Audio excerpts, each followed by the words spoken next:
سبحان اللہ، کیا پیارا اور امید افزا ارشاد ہے۔ یعنی رب فرما رہا ہے تم وہ عہد پورا کرو جو میں نے تم سے لیا ہے، میں وہ عہد پورا کروں گا جو میں نے اپنے کرم سے تم سے کر لیا ہے۔ رب نے بھی ہم سے اپنے فضل سے بہت سے وعدے فرمائے ہیں۔ اعوذ باللہ من الشیطان الرجیم، بسم اللہ الرحمن الرحیم۔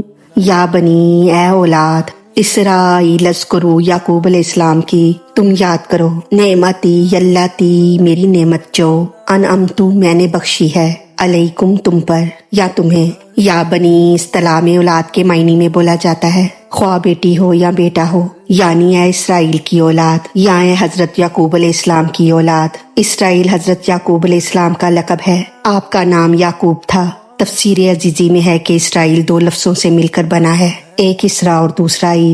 اسرا کے معنی یا تو بندہ ہے یا برگزیدہ، اور ایل عبرانی زبان میں حق تعالیٰ کا نام ہے۔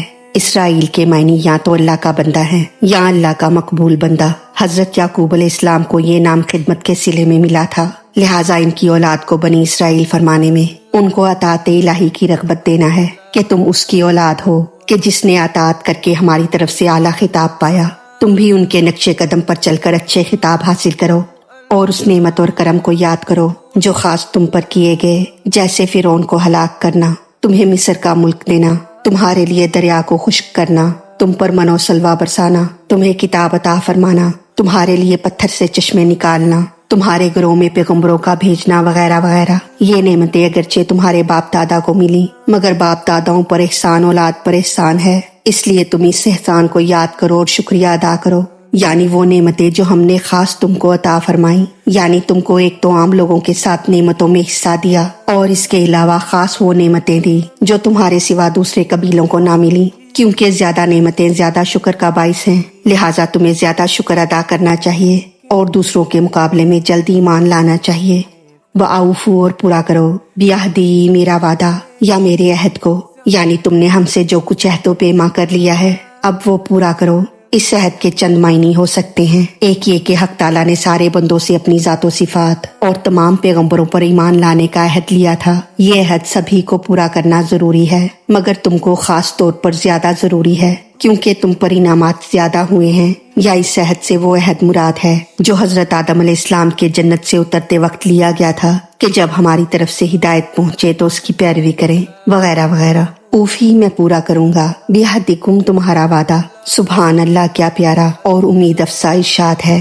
یعنی رب فرما رہا ہے تم وہ عہد پورا کرو جو میں نے تم سے لیا ہے، میں وہ عہد پورا کروں گا جو میں نے اپنے کرم سے تم سے کر لیا ہے۔ رب نے بھی ہم سے اپنے فضل سے بہت سے وعدے فرمائے ہیں۔ نمبر 1، تمہارے اعمال قبول فرمائے جائیں گے۔ نمبر 2، تم کو جنت میں واپس بلایا جائے گا۔ نمبر 3، تمہارے گناہ معاف کیے جائیں گے۔ نمبر 4، تم کو دین و دنیا کے غم سے نجات دی جائے گی۔ نمبر 5، تم کو عزت اور عظمت بلکہ سلطنت دی جائے گی۔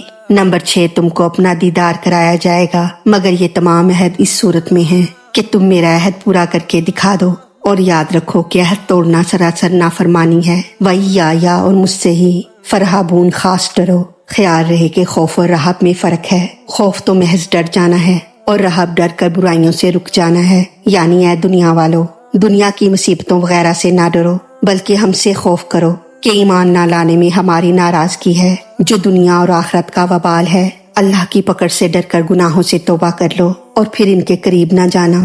اب اس آیت کا خلاصہ اس طرح ہے کہ اے بنی اسرائیل، اپنی تمام نعمتوں کو یاد کر کے جو ہم نے تم پر کی ہیں اپنا وہ وعدہ پورا کرو جو تم نے ہم سے کیا تھا کہ جب نبی آخر الزماں حضور صلی اللہ علیہ وآلہ وسلم تشریف لائیں گے تو ہم ان پر ایمان لائیں گے۔ ہم نے جو تم سے وعدہ کیا ہے پورا کریں گے، یعنی تم کو غلبہ دیں گے اور دنیاوی نعمتوں سے مالا مال کر دیں گے، اور دنیا کے ڈر کو دل سے نکال دو اور صرف ہم سے خوف کرو۔ اللہ تعالیٰ ہماری غلطیوں کو معاف فرما کر ہمارا پڑھنا سننا اپنی بارگاہ میں قبول فرمائے، ہمیں دین و دنیا کی تمام نعمتیں عطا فرمائے اور ہمیں عمل کی توفیق عطا فرمائے۔